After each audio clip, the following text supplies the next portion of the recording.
Welcome to another deep dive. We're going to be talking about the legendary Japanese swordsman Miyamoto Musashi. Sounds exciting. Yeah, it really is. We'll be taking a look at his Book of Five Rings and a little bit of the historical context that comes with that as well. I'm ready. Cool. I mean, this guy's a legend. Undefeated in like 60 duels, right? Right. Created this incredible two-sword fighting style.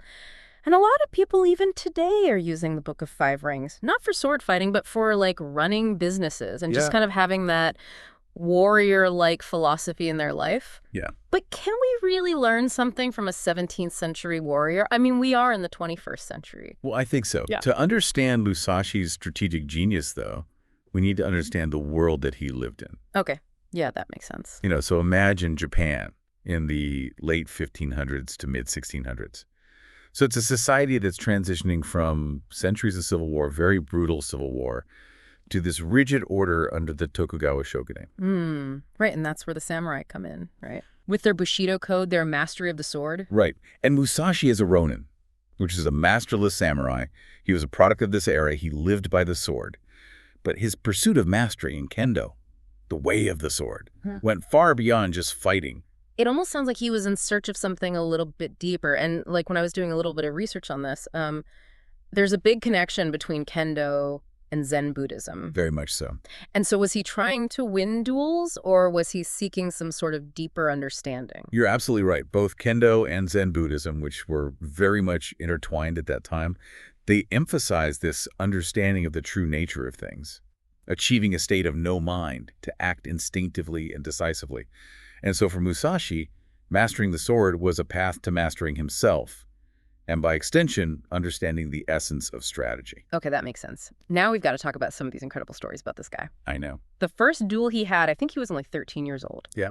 Defeated a grown warrior with a wooden stick. Was that just dumb luck or early signs of like... It's genius. Genius. Right. Well, Musashi's life was definitely full of dramatic, almost unbelievable events, But even in that first duel, there's evidence of strategic thinking. The source material suggests that he chose that wooden stick deliberately, Okay. perhaps to goad his opponent into underestimating him.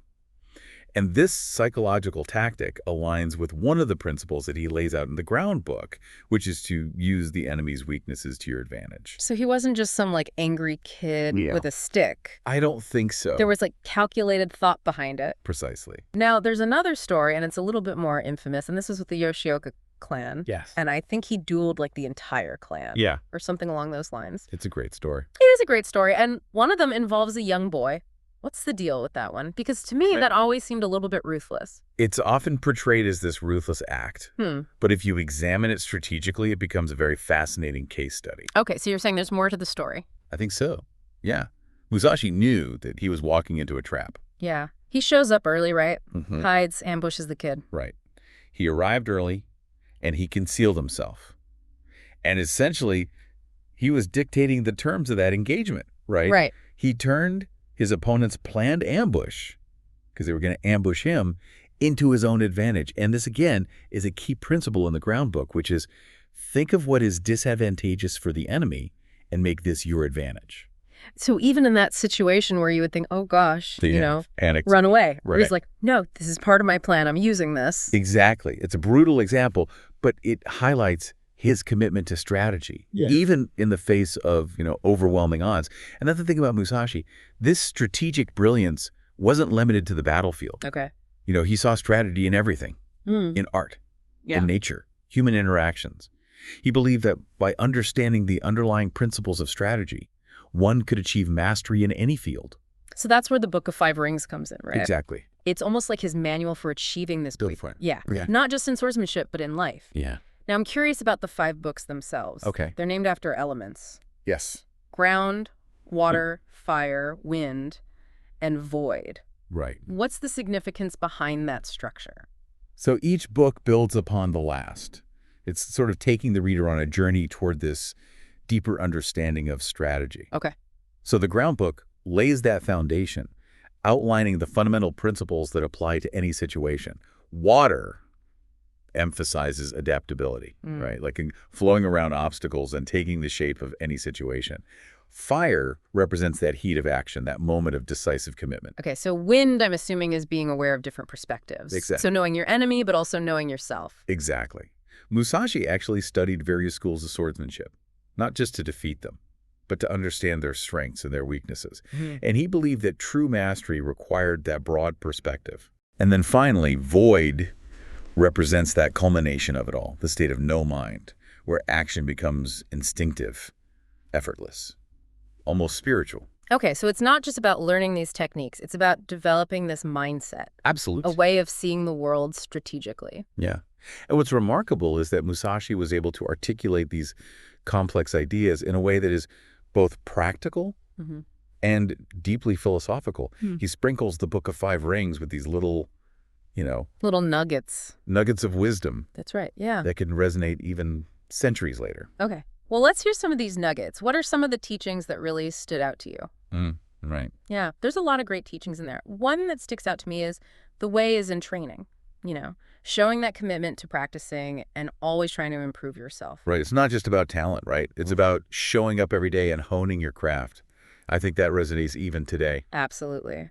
And another one is know the ways of all professions. Mm. So it seems like he was kind of advocating for this broad education, learning from everything and everyone. He really believed in the power of diverse knowledge, right?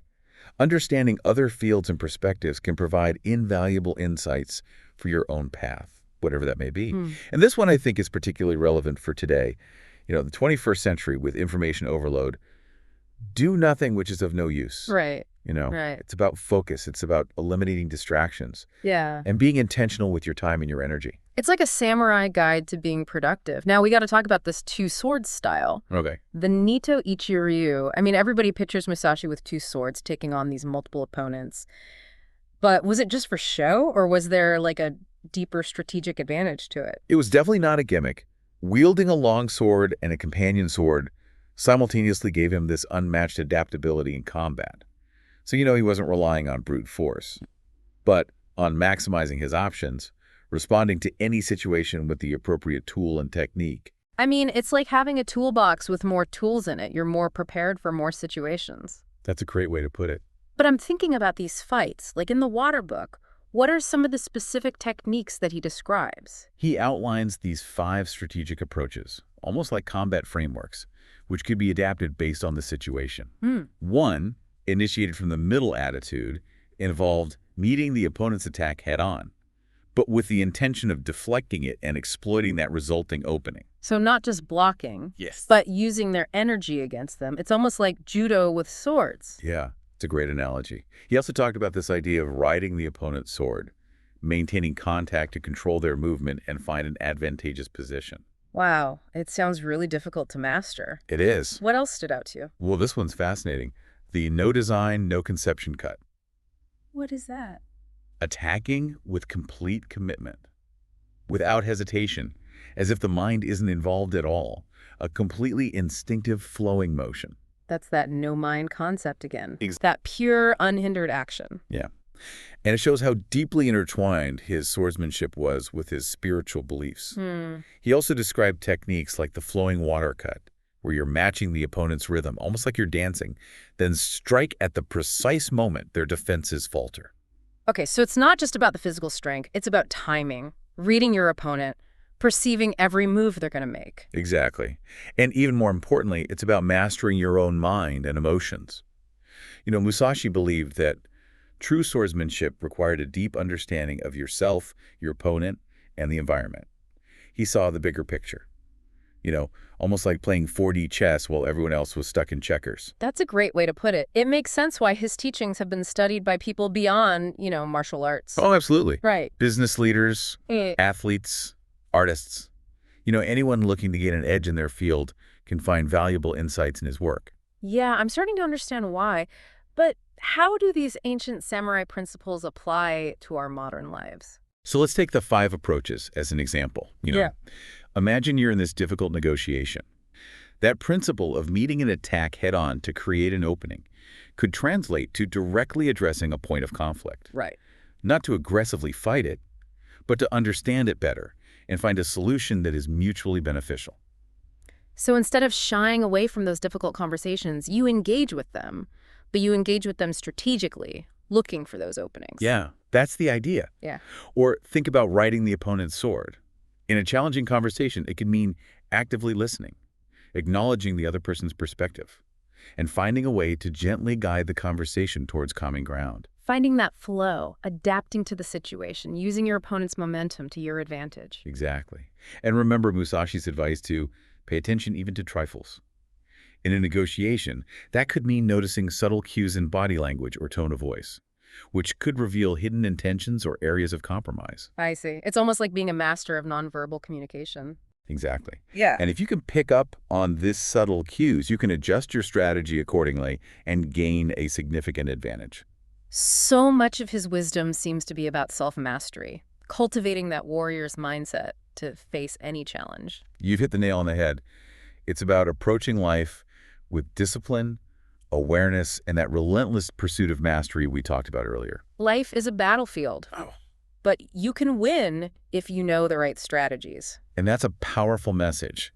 Musashi's life story is an inspiration. Yeah. And his teachings give us this timeless framework for navigating life's challenges with courage, with integrity, and a strategic mindset. And his teachings continue to resonate today, even for those of us who have never held a sword. Precisely. And that brings us back to the Book of Five Rings itself. Right. What are some specific lessons from this text that people can apply to their daily lives? I'm thinking about those 9 guiding principles that he outlines in the groundbook. He calls them essentials for anyone learning strategy. These aren't just about sword fighting, though, right? Not at all. They're like universal principles for approaching life with intention and awareness. Some of them are so simple, but profound. Yeah. Like, do nothing which is of no use. Right. It's like a 17th century call to declutter your life, both physically and mentally. Yeah, it's cutting through the noise and focusing on what really matters. Another one that got me is develop intuitive judgment and understanding for everything. It's like he's saying trust your gut, but back it up with knowledge and experience. He's talking about cultivating that ability to kind of read a situation right. Yeah. To make quick, informed decisions. Yeah. That often make the difference between success and failure. It's not just about instinct. It's about honed intuition. He also talks about perceiving those things which cannot be seen. Now that sounds a little bit mystical. It is a bit mystical, but it also speaks to his emphasis on understanding the underlying dynamics of a situation. Okay.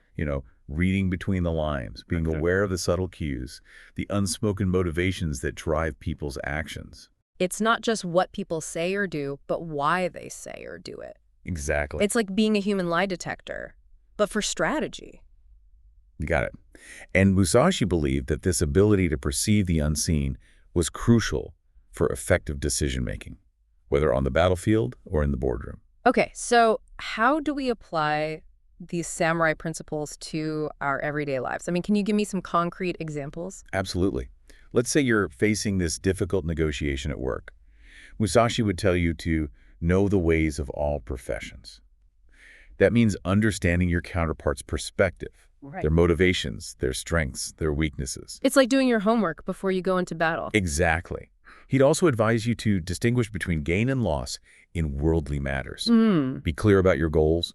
Be willing to walk away from a deal that doesn't serve you. Okay. Don't let the fear of loss cloud your judgment. So you go in with a clear strategy, but you're also adaptable, ready to adjust based on how things play out. Precisely. And remember Musashi's advice to pay attention even to trifles.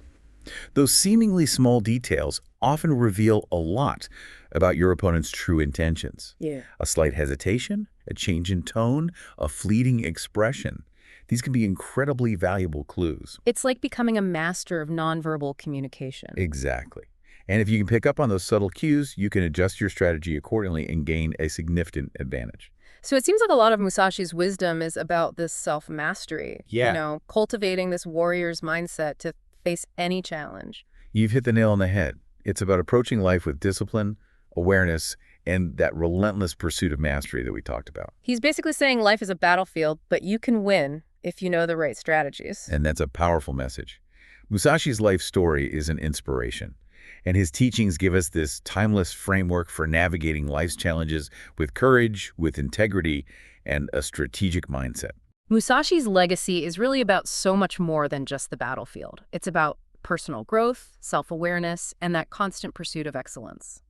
He reminds us that the true path to mastery, whether in our personal or professional lives, is a journey of continuous learning, self-reflection, and unwavering dedication to our chosen path. As Musashi himself wrote, when you have attained the way of strategy, there will not be one thing that you cannot understand.